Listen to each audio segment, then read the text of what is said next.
Over 100 years ago, there lived an engineer and inventor called Alfred, and he was the inventor of dynamite. Just after his brother passed away, Alfred bought a copy of the morning newspaper. Now, for some reason, this newspaper had confused Alfred with his brother, thinking that Alfred was the one who had just died. And the headline said the following: "The merchant of death is dead." The article went on to say that this man, Alfred, the inventor of dynamite, was responsible for making killing more efficient, simple, and effective. After Alfred read the article and realized that they had confused him with his brother, he suddenly faced a chilling question that hit him like a ton of bricks. Is this how I'm going to be remembered?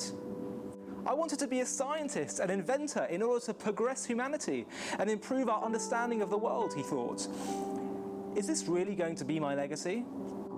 Alfred was deeply troubled, so he decided to do something about it. He decided he was going to change his legacy. Alfred chose to use the wealth he had earned in order to establish a series of prizes that would be given to people who made advances in the world of science, medicine, and the arts. He made it his new mission to create prizes that would incentivize people to help make the world better.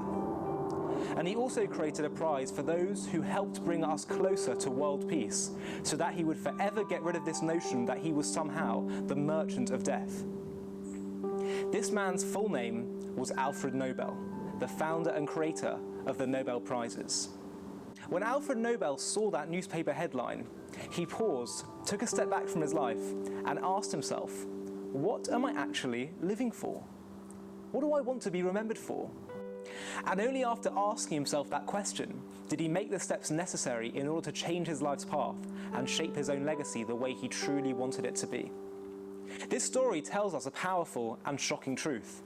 You can go through most of your life without actually thinking, what is it that I want to be remembered for? What am I actually living for? The scary thing is that this probably happens to most of us.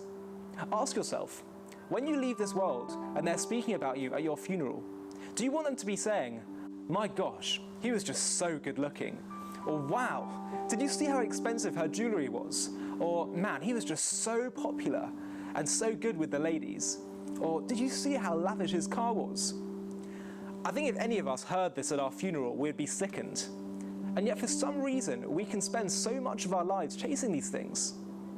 We all know what we really would want to be remembered for. Just go to any funeral. They'll speak about how kind the person was, how loyal they were, how they made the world around them better. You see, death forces us to ask ourselves what it is we actually want to be living for. Alfred Nobel was blessed to be given that wake-up call early enough, but most of us try not to think about it until it's too late. So how does this happen? Well, I'll tell you. When Moses stood before Pharaoh and said the words, "Let my people go," Pharaoh responded by making the Hebrew slaves work twice as hard, and he also got rid of their day off. The rabbis tell us that this wasn't just a flippant response by Pharaoh in a moment of anger. Rather, it was a cunning tactic. Pharaoh was concerned that now Moses had returned to Egypt, the Jewish slaves might start to think about the possibility of being liberated. Maybe they might even begin to plan a rebellion. So Pharaoh conceived a plan to make the slaves work so incredibly hard that they would have no time whatsoever to think about a rebellion against the Egyptian empire. Pharaoh was going to make their minds so busy that they had no space in their head to think about anything other than working, eating, and sleeping, giving them no mental or physical energy left to plan a rebellion. And the rabbis tell us that Pharaoh represents the evil inclination within all of us. In fact, the word Pharaoh in Hebrew, paro, can be broken up to read pe-ra, the evil mouth. See, the evil inclination within each of us employs Pharaoh's cunning tactic. It tries to make us so busy, so preoccupied, that we don't have any time to think about what's really important. We get so preoccupied with trying to impress our friends, trying to win the rat race and earn the most money, or become the most successful, or look the most attractive, that we end up forgetting what it is that we would actually want to be remembered for if we spent some time having some honest introspection. We get so focused on trying to impress our environment and look good that we end up forgetting that it's actually more important to be good. There's nothing wrong with being busy, but if you're too busy to ask yourself what your goals are in life and what you're doing with all your busyness, then you'll look back on your life with regret and unfulfilled potential. Yom Kippur, the Jewish Day of Atonement, is God's gift to us to step aside from our busy lives in order to ask ourselves the big questions.